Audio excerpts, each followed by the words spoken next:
So what we were creating was interactivity to be implemented into e-commerce videos that you could then shop from. Oh, I really love that hoodie that Steve's wearing. Let me just tap on the video, add it to cart, buy it, go back to watching a piece of content. And we saw this technology having endless use cases across OT streamers, across YouTube, across Instagram and Facebook advertising, highly interactive, highly engaging, gamified advertising that just simply converts. You're listening to Lights Camera Crypto, the podcast exploring all things entertainment and Web3. I'm your host, Stephen Ladden, and this week our guest is Ian Feiner.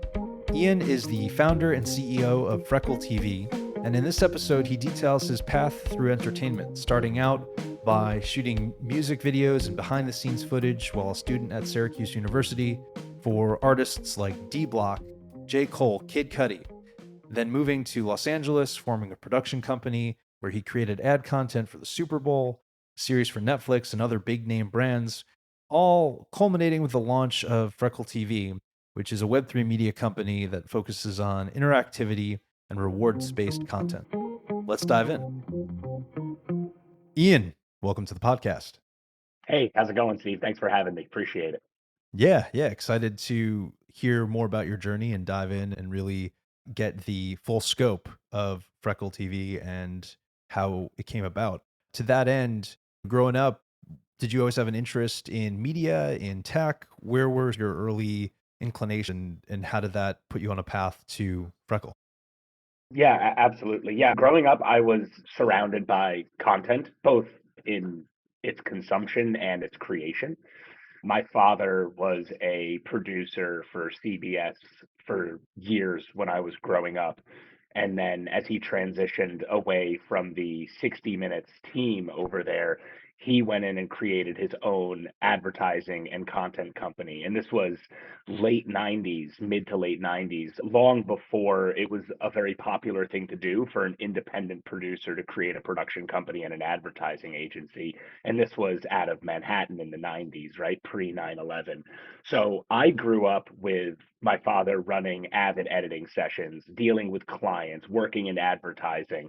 And because he was such a avid creator of content, both commercial and scripted and television and film, we as a household were considerable consumers of content.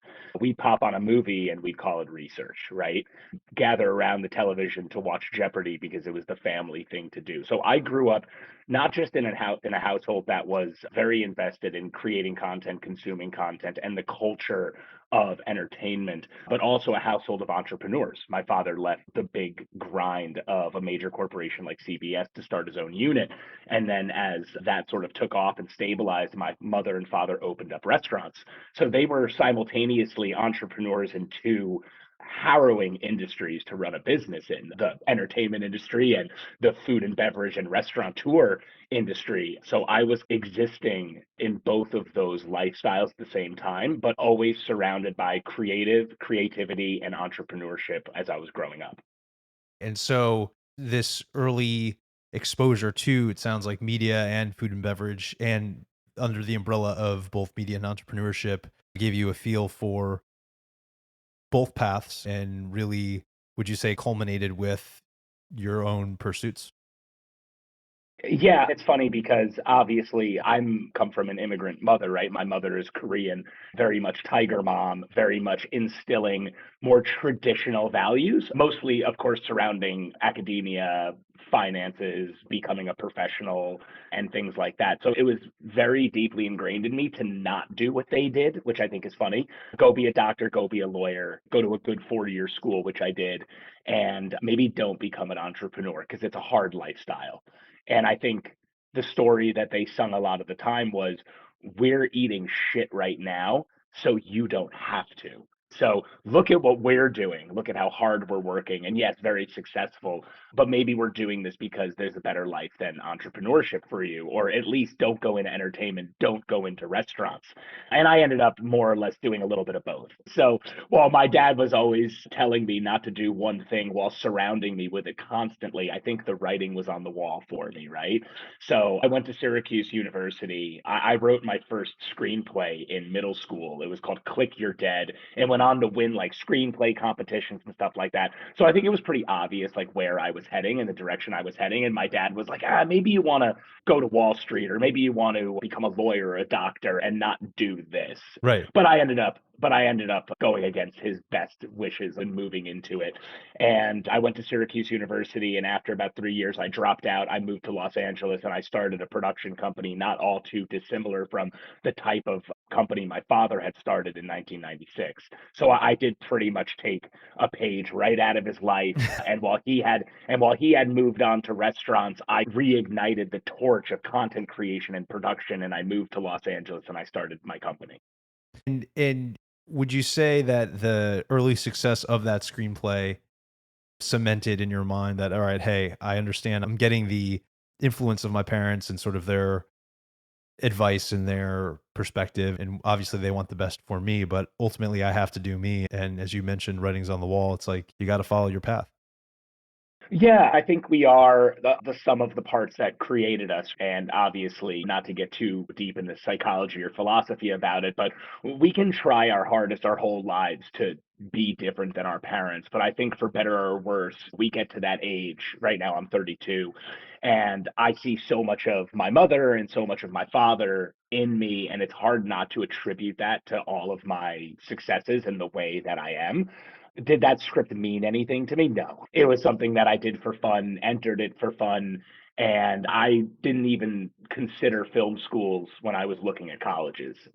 Was looking at schools that had film programs, but never once did I ever enter the college experience being like, I'm going to go into content creation. I'm going to make content. I wanted to be a writer. So I went in for creative writing in English. Syracuse has one of the best programs for both of those in the country. So I decided to move down that path. And no matter how much I tried to stay away from creating content, it just ended up working its way back to me. And how did then you move to Los Angeles, start your own production company? What was really the driving force behind that decision? Jadakiss and Sheek Louch and the rest of the guys in D Block. When I was a junior in college, I bought a camera and I started like just making videos for musicians on campus, rappers and stuff like that. And some way, somehow, I got roped into shooting the behind the scenes and hype videos for D Block, which was Jadakiss, Styles P, Sheek Louch, DJ Melly Mel. They were doing a upstate New York tour. I went to Syracuse, so I followed them around and I started taking videos. And then next thing, people are asking me to film for them. People are asking if I know how to do a music video or this or that. And it all worked itself out to where we were producing a lot of music videos out of Syracuse University and the greater New York area for artists like J. Cole, Kid Cudi, and stuff like that. So we had a really awesome leg up creating this content for the guys at D Block, and we totally started to make a business out of it. And we saw that there was an opportunity here and we wanted to explore it. And we knew that there was no better way to explore it than to just jump headfirst into it and do it and move to LA and try and start a production company, which we soon learned was not as simple as that. But A little more layered, indeed, yeah. And but at least you had, as you said, the experience with filming artists and that sort of upstate New York, Syracuse environment to get your feet wet and cultivate a system that worked, that at least was a starting point, and you weren't going into the LA scene just completely bare. You had some sort of experience and backing to at least I, have a starting point. at least to have enough ego to make the move, I think. Yes, yeah, exactly. I Which is think we which is thought also we were important. Sure. I think we thought we were hot shit in college and we were excited about it. And we said, hey, let's take this train as far as we can go. And we made that move from coast to coast. And it really was like starting from scratch again. No one cared. We were a dime a dozen. The technology had become far more accessible in terms of really finding a market fit for what our business was going to be and the current landscape. By all measures, we were years behind. We came Mm. into it maybe 5 to 6 years too late to really do what we wanted to do. Now, I didn't know that at the time. I'm coming from succeeding anyway and looking at it from 10 years ago and saying, oh, wow, we were really late, but we did it anyway. And in my head, I'm like, oh, imagine what we could have done if we did hit it at the right moment, which I thought was maybe 6 years earlier than we had hit it. And in my head, I'm seeing that potential with Web3, right? I'm seeing it as oh, if I get into this now, I won't have that same hindsight or retrospect and saying, oh man, I wish we got into this in 2020 and not 2026. And that's coming at it from that perspective, that learned experience of starting the production company. But no, we worked really hard. We worked our asses off. We had a studio apartment. We had 6 people living in there and my dog walking around back there. And we slowly grew it into a business. At one point, we had 50 employees. We were Wow. doing some of the biggest advertising in the country for brands that everyone knows. We did Super Bowl commercials. We did Netflix series. We did shows for Facebook and Snapchat and HBO. So we really grew from 5 guys in a studio apartment, a garage startup story, into one of the more commercially viable and successful production companies in Los Angeles. And we did it at a time where, one, as I mentioned, we were probably a little late to the party. Two, there was a hyper saturation of guys like us doing what we were doing. And three, we had nothing to really stand on, no leg to stand on other than the work that we did in Syracuse, which was pretty much nothing. So we got really, so it was a mix of a lot of hard work and a little bit of luck. Well, and I think also too, understanding the landscape of what you were entering and you having the foresight to, even though you had some success prior to coming to Los Angeles, also knowing and having the realization, all right, hey, had we hit this wave a little earlier, we would have been in a different place. But then it sounds like you've used that to your advantage moving forward. And even now, when you're noticing the curve of Web3, perhaps you're not seeing the trend as you are now if you hadn't had that earlier experience. Oh, yeah. Web3 is Wild West right now. And Wild West for the film industry had long been settled and developed into a very refined and well oiled machine by the time I got to it. I would have needed to have been born in 1978 to hit Hollywood at the right time to do the things that I'm talking about wanting to have done or timing wise. But there's so much opportunity that I see in the Web3 space that I didn't necessarily have the foresight to see in entertainment. And it's very much so possible that I wouldn't even know to look for that, these inklings of potential, of opportunity, of and future, if I hadn't have had that first experience in entertainment. But everything I'm doing with Freckle right now is building on what we did in the past. We're taking an industry and we're taking an ecosystem that we know very well and are using Freckle TV as a way to turn a lot of the problems that we find in the industry, in the advertising, marketing, and content and entertainment industry, and turn it on its head to get more value out of it, both for consumers and advertisers alike. And what are some of those pain points that, through having had a successful career in, call it traditional film and television, what are some of those pain points that you have noticed and are addressing with Freckle TV as you move forward into the Web3 ecosystem? Yeah, no, absolutely. And that's a loaded question and a good segue into sort of telling the story of why we created the brand and the product, Freckle TV in itself. As the pandemic was taking form, right, our production company suffered greatly for it. And I was already making moves to step away from traditional production. Our company's always going to be there. It exists still to this day. We still run productions all around the country and around the world a few times a year. It's not the focus anymore. Obviously, Freckle is the new focus. But as we started creating a higher volume of content for our clients as opposed to quality. So it became this quantity over quality because all these advertisers were now competing for attention, competing for eyeballs, competing for market share across every social media platform that advertisers use to reach eyeballs. Instagram, Facebook, Snapchat, what have you. And we started to see a really poor approach to gaining that market share over other brands. And at the same time, we started to see a massive influx of smaller, what we call direct to consumer DTC e commerce brands just exploding out of every corner of the consumer product world.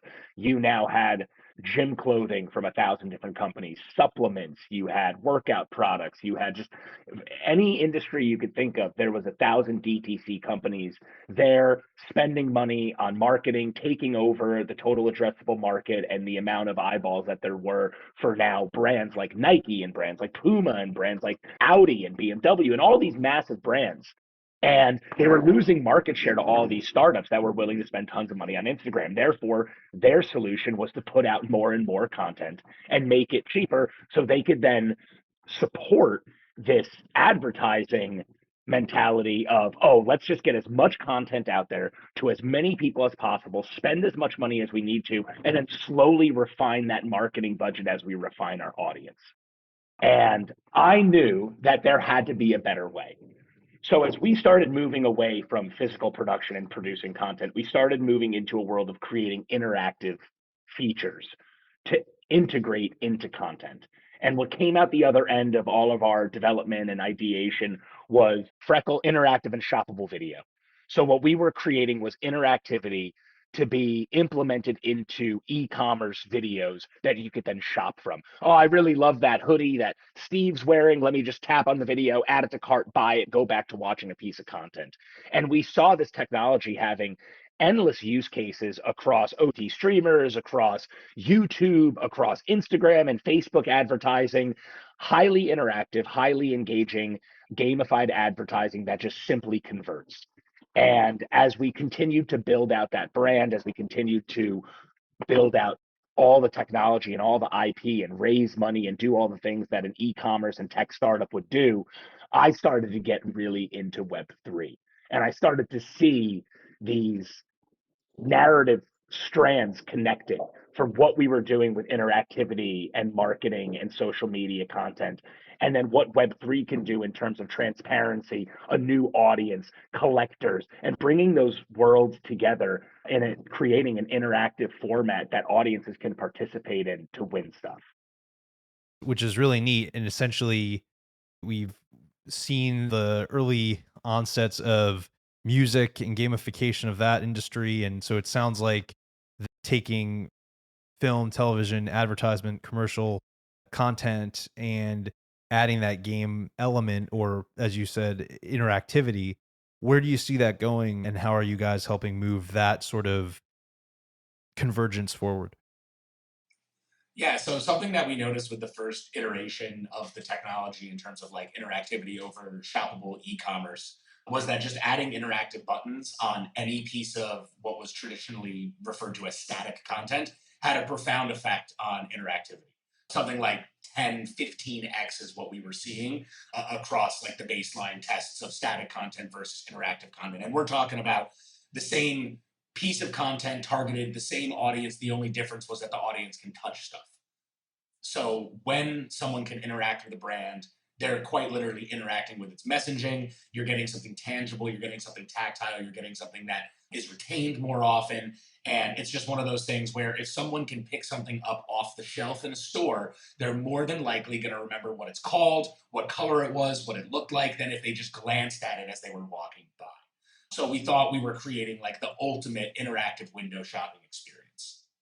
Yeah. And is that something that, in terms of consuming content as a viewer, that interactivity is desired by consumers once they know that it's something they can do? Or they, is it something that people will need to kind of wrap their head around to be able to understand, okay, hey, this is actually, I'm not going to be a passive participant in how I consume this content. I can actually engage with it in a way that we haven't really seen before. It's both. I think it depends on what's on the other side of that interaction. Because in the beginning, what was on the other side of that interaction was a commerce experience. It was Right. all driving sales. So when some people noticed that they were being sold something and that they had an opportunity to buy it, of course, a lot of people just didn't buy it. But there was more time spent on those pages. There was more time spent someone engaging. The session times were longer. The churn out was less. It was just all in all a more successful experience, which obviously led to the understanding that if a consumer is presented with an interactive experience, they're going to interact with it. And brands were seeing tons of sales from these interactive ads to the point where now it became the norm. We sold off a lot of the e-commerce technology and the SaaS platform we built, and you're seeing a lot of that technology being used directly in social media now. Now there's interactive photos on Instagram that you can shop with. So there was obviously a desire from consumers to want the conversion funnel or the shopping experience to be tightened and more refined. And of course, tightening and refining that experience means that advertisers will have a more distilled approach on how to target those individuals. Therefore, they're spending less money. So, where we found that previous social media advertising took this scattershot approach, we call it a shotgun approach. Widespread, maybe you'll hit people over here, maybe you'll hit people over here, there, maybe they'll care about it, maybe they won't. Interactivity is really taking a sniper rifle approach and giving so much better data and attribution to advertisers, allowing them to really refine who their audience is and hit those particular qualified consumers and client and customer avatars with the right messaging every single time. And when you start to do this over the scope of months to a year of an advertising cycle, you start to see exponential more success and a significant decrease in cost. And we essentially took all of those learnings and applied it to what we're doing at Freckle TV, which instead of making interactivity, the interaction be a e-commerce and a shopping experience, we've turned it into a game show experience. We've turned it into a fun and exciting experience that's backed by rewards so that audiences from around the world are incentivized to participate in this gamified programming because they know that they have a chance, that every interaction they make is putting a chance, an opportunity in front of them for them to win something from one of these brands that they're being quote unquote advertised from.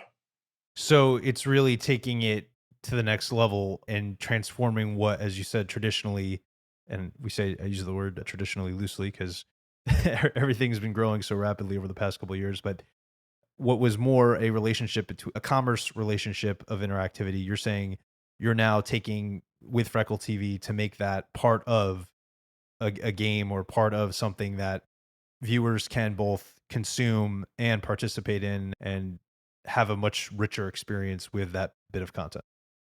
That's exactly right. If you think about the relationships the majority of us have formed with brands, it's that of a consumer. It's you guys make a product, you advertise the product to me, it resonates with me at some level, whether it's surface or at a deeper level, and therefore I am triggered and I go out and buy that product. We're trying to reshape those relationships that brands are forming with consumers. And we're doing this in the Web3 world because the Web3 ethos, in terms of consumption and interacting and how we want to form that relationship with different brands, is completely turned on its head from the Web2 world. From the way that we interacted with brands at a brick and mortar level to the way we interact with brands at a social media level, now to the way that we're interacting with brands on a Web3 digital level is completely changing. And as it changes, we're trying to capture this profound ethos that Web3 has and help brands use their current loyalty, their current attraction, their legacy, their storied history in the world and reform and reshape that particular relationship that they have with people in Web3. And we're doing that by taking all the branded content they used to make, making it interactive, making it exciting, making it fun, and backing it with rewards from that brand. Now, the relationship you have as a content consumer, as a consumer of product, is oh, wow, I'm now participating in this Nike branded experience, but not because you're selling me something, it's because you're giving me something. You're putting an opportunity in front of me to engage with your brand in a way that doesn't feel take. I'm giving you my time. I'm giving you my effort, my energy, something that I'll never give back. And I'm giving you my money. And all I'm getting is a pair of fucking sneakers. That needs to change because Right. it's the brands that are going to give back and connect with Web3 natives through our type of platform that are really going to win. And in that way of establishing that interactivity, are you helping deepen the communal relationship between brands and the people that support them? Is this element of interactivity helping to enhance what communities are able to do and the communities around certain brands and companies are able to do, and the feeling of just being a part of something. Is this Yeah. helping push that forward? Yeah, of course, the majority of these are trying to sell us culture. Nike's trying to sell us greatness, and everything that they do, they support that brand identity. But the ones that really get it really understand what a cultural impact they have there's an opportunity for in Web3 to establish themselves as just this cultural mecca of branding across a new cohort of consumers. And they don't know how to quite reach these consumers in the best ways yet. It's still being defined because it's so novel, it's so nascent, it's so fresh. What we like as Web3 consumers today is not what we're going to like tomorrow, and it's really not what we're going to like next week. So brands have to be nimble, which is why these big brands are struggling because nimble is not in their vocabulary. Paperwork, red tape, board meetings, Bureaucratic shareholders. systems. Yeah, That's yeah. that's in their right. That's in their vocabulary. Nimble, not in their vocabulary. Doing more for consumers than consumers do for you, not in their vocabulary. So these brands are struggling to service two of their goals in Web3. The first, how do we reach Web3 people? How do we meet Web3 people where they are on their platforms, on their Twitters, their Discords? How do we speak their language? How do we create products that the Web3 native audience is going to be interested in? And at the same time, how do we do all that while onboarding our Web2 brand loyalists for the last 50 years? How do we create a new digital product without pissing and alienating our core audience? And then how do we use our legacy, our brand, our Nike, our McDonald's, our whatever recognition in the world to hold all of our consumers' hands and walk them through this scary Web3 world that they don't understand, but they probably desperately need to. And we, as a McDonald's or a Nike or a big brand, are going to be way better positioned for this new future if we're the ones holding the majority of the hands. And what does this handholding look like in terms of Freckle TV's content that perhaps isn't necessarily extremely focused on brands, is interactive in other ways? Right. The first is that we let these brands name our games, take over as sponsors. So when you're seeing a piece of content on our platform, it's more than likely going to be presented by this brand or that brand. So from a Web3 perspective, we already have social proof right there. Oh, wow, these brands are working with this Web3 content company. They're lending their branding, their name. That's exciting. And then we're creating an experience that can be played by anybody on the planet, no matter their age, no matter their Web3 nativity. It doesn't matter. We've created a seamless, friction free, easy to play browser based game that anyone can tune in and spend 5 minutes every day and interact with this branded content experience without really feeling like they're being advertised to, without feeling like their data is being harvested or they're being targeted maliciously. This is just a fun branded game that you're playing and you're earning rewards from that brand because they're sponsoring it. So it's really Mm. taking a simple concept like a 5 question trivia game that everybody loves trivia, everybody loves Jeopardy, everybody loves game shows, everybody loves being part of something, everybody loves a winning experience. We all love to win, right? And we've really taken that concept, allowed brands to tap into it and reach that Web3 audience that we have playing our game all the time and onboard their communities, their loyalists, their people into Web3 via this experience that they just think they're playing a fun video game. Mm. Nothing Mm. about it is nothing about it is clouded in jargon. Nothing about it is overly complicated or confusing. You don't need to know what wallets are, what seed phrases are. We make it really easy for the Web3 layman to come in and experience something that is fully Web3, that they're not losing any piece of the core entertaining experience by participating. And what in this example, or if you could provide one, what would that participation look like? How would you go from, as you mentioned, a layman Web3 novice? I find the game that's sponsored by the brand. What are the steps that one has to go through in order to participate and then have that kind of experience of, oh, I just played something that is associated with this brand. I feel good about it. From a mechanical standpoint, from like a user experience standpoint, it's not very different from signing into any other like mobile app or game that you play, whether you play Wordle or Words with Friends or whether you played HQ Trivia back in the day. At its core, this game is extraordinarily familiar, no matter who you are or what types of games you're used to playing on a mobile device or on a desktop computer. So in this particular example, I'll just use Carnival Cruise because we're going to be partnering with Carnival Cruise to do a live stream game over the summer where the winner of this game gets a Carnival Cruise, expenses paid for them and four friends to go on this trip.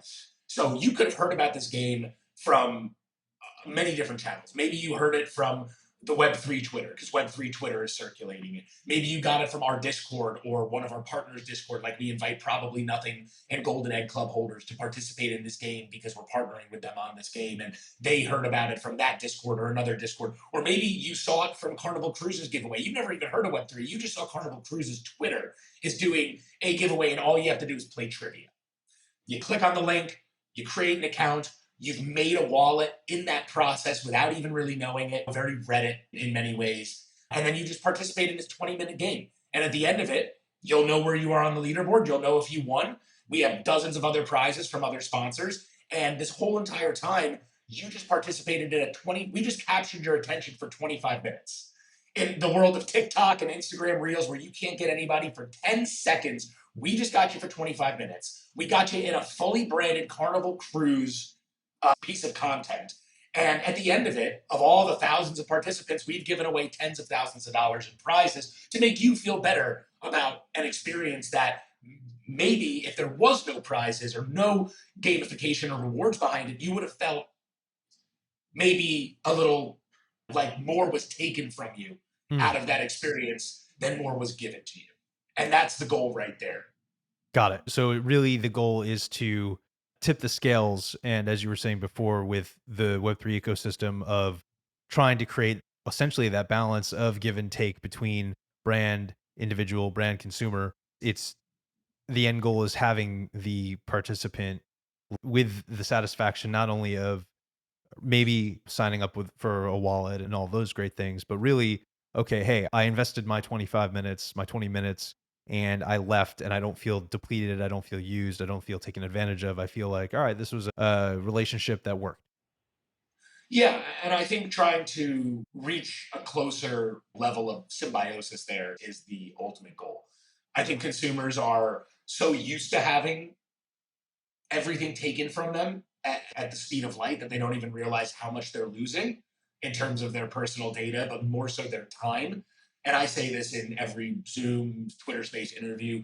Time is the most precious commodity. It's endlessly depreciating. We will not get it back. You will not get this hour back, Steve, so I hope it was worth it.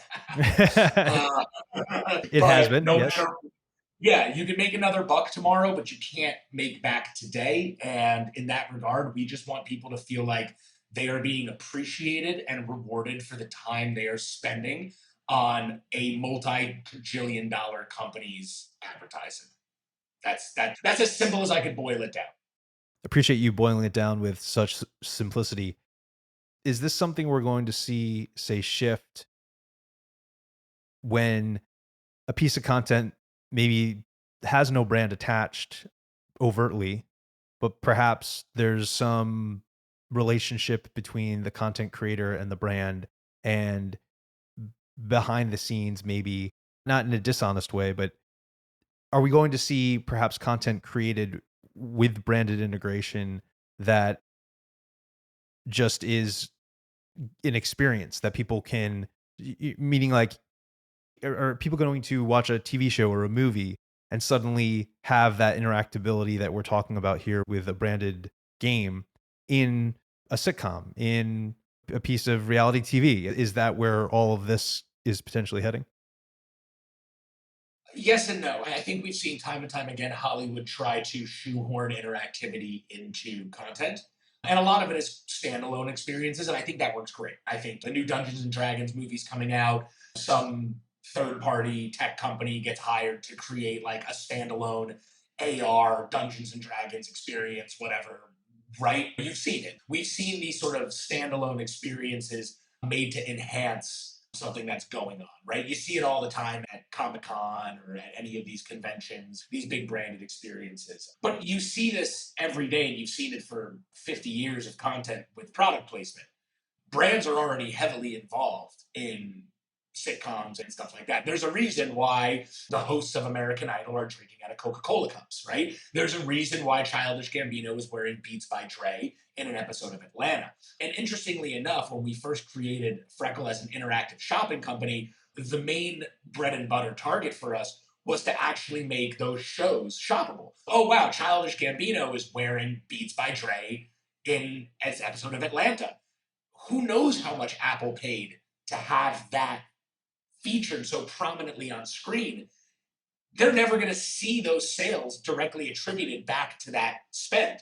So the ROI there is really murky, right? So our goal was to clear out a path of attribution. Oh, Childish Gambino wearing these Beats by Dre's in this episode of Atlanta, 200,000 people bought them in that moment from that video. That's really amazing. And I think that we face uphill battles because of how many individuals are involved in creating those relationships between brands and content and celebrities and consumers, to the point where I just didn't even want to touch it until the timing was right. So for us, it went back to creating our own content for these brands. So as we think about the future of what we're doing, it's to be the next Netflix or HBO or Snapchat or what have you. It's to be the next studio, the next streamer, the next distributor, the next publisher of brand sponsored interactive content. And we've called it a game show network because that's what it is. We want to create nothing but gamified content that appeals to Web3 and Web2 audiences and consumers alike. That's entirely powered under the hood by a Web3 engine. At the surface, it's just a fun game show experience. And every single show that we're producing that's on our platform for consumption is going to be backed by either partnerships in the Web3 space or partnerships in the product or branded space. So whether we're working with the Cryptoon Goons or the Apes or whoever on creating shows that leverage their IPs into what we're trying to create as a platform, or we're doing like what I mentioned with Carnival Cruise or with UFC or with the MLB or NBA or whoever to create these one-off live stream events that are really special and giving away this massive prize that are putting these brands or institutions or organizations at the forefront of this content. That's really the goal for us, is to have this really robust platform where people can come in and watch tons of content, all backed by rewards and everything like that. So do I think interactivity is going to be a big piece of the entertainment industry's future? Maybe. But I do believe that rewards will be. So if you look at back in when Breaking Bad was first created, there was maybe 100-ish scripted pieces of television, like piloted, getting distributed that year across everything, right? Now, 600. 600 new scripted. So there's no shortage of content. There's no shortage of platforms. So my firm belief is that if Netflix started rewarding me with stuff for spending more time on their shows than HBO's shows, you may get me to see past poor content with better rewards. You may get me to take more risks on shows. Like you look at what MoviePass did 5-10 years ago before they fucked up. They were creating what we used to call bad movie insurance. I can go to any movie, and if it sucks, I just walk out. I spend no money. The same concept we're trying to capture here. There's so much content out there, but if you are actually incentivizing me with some type of reward, it doesn't have to be fiscal or monetary, but any sort of reward by watching your content over another platform's content, you're probably going to get me to take more risks on your content. You're probably going to get me to watch that baking show or that thriller that I probably wouldn't have glanced at. But because you're offering double rewards for the next week of anyone who watches this new show, maybe I'll give it a go. And now you're creating this win-win scenario for consumers, advertisers, brands, and platforms. We get your eyeballs, you get the reward, the brand gets it, everyone's incentivized, everyone's happy, and you're creating a very cohesive, and back to that word we used before, symbiotic relationship between creators and consumers. Right, which is really neat. And so if that experience is positive for, say, the viewer, for the consumer, there's a likelihood perhaps that they repeat and, okay, hey, I had a really enjoyable experience. I took a chance on the horror movie that I wasn't going to watch, but because there was a reward incentive, I did. I actually enjoyed it. Now, the next time this similar type of experience is offered, or something in that lane, I'm more likely to participate in it, not only because it has a reward, but because I actually enjoyed the system of going through to get the reward. It's gamification of gamification, right? And we've done that, yeah, we've done that a little bit with our reward system as well. Of course, the process of playing our games is by nature interactive and gamified, but the process for submitting raffle tickets for prizes and your position in our platform about how you choose to either go for smaller prizes or wait for bigger prizes, hodl your earnings, go head to head with different people. There's a lot of opportunities for you to find your way and how you're going to interact with our platform. Are you going to play 100 days in a row so that you can submit one entry for that blue chip NFT? Or are you going to just put every single day's earnings into smaller prizes like hot sauce and Funko Pops? It's really up to you how you want to approach the rewards in our platform. But I think who's going to win is who's going to make the best relationships and offer the best rewards. Right now, it's who's making the best content, and that is highly subjective. Right? If you look at all the streamers I'm paying for, there's so many of them that I'm actively and currently paying for because I love consuming content. Going back to my childhood, I watch everything. And so maybe, I know you mentioned the Carnival Cruise partnership for the summer. What else coming down the Freckle TV pipeline do you have that you're excited about that you could speak to in the coming months? So we did just celebrate our year anniversary. So we've been around for a whole year now, which is really exciting. We launched last year on May the 4th, partnered with Disney, did a Disney live stream game, 25 questions, 45 minutes. We had thousands of people playing from all over the world. And it was all Star Wars themed. It was amazing. A few weeks after that, we launched our daily trivia platform. That's been running live since May 23rd. So in about a week or two, we'll be celebrating the year anniversary of the daily trivia platform launch, which is very exciting. And we just did episode 2 of our Star Wars giveaway, which is amazing. So today we're actually announcing the winner of the Star Wars Disneyland giveaway. So we'll be sending 2 more people to Disneyland here in Anaheim, California. And then in about a week or two, I think we're looking at 16 days right now, we'll be releasing version 2 of our platform. We're calling it season 1. So the platform is going to undergo a number of changes. Our NFT holders are going to start to get earnings utility out of the platform, which is very exciting. We're releasing a new game show that we're calling What the Fuck Is That? WTF Is That? Really fun viral game show, can be played in 60 to 90 seconds. We basically just show hyper zoomed in images of anything, fruit, dirt, stainless steel, whatever you could think of. And it slowly pulls back, and you have 10 seconds to answer what you think the object is. And it's like almost microscopic images of things, shy of showing molecular structures. We're getting Yeah, real in there. no protons and neutrons. Yeah.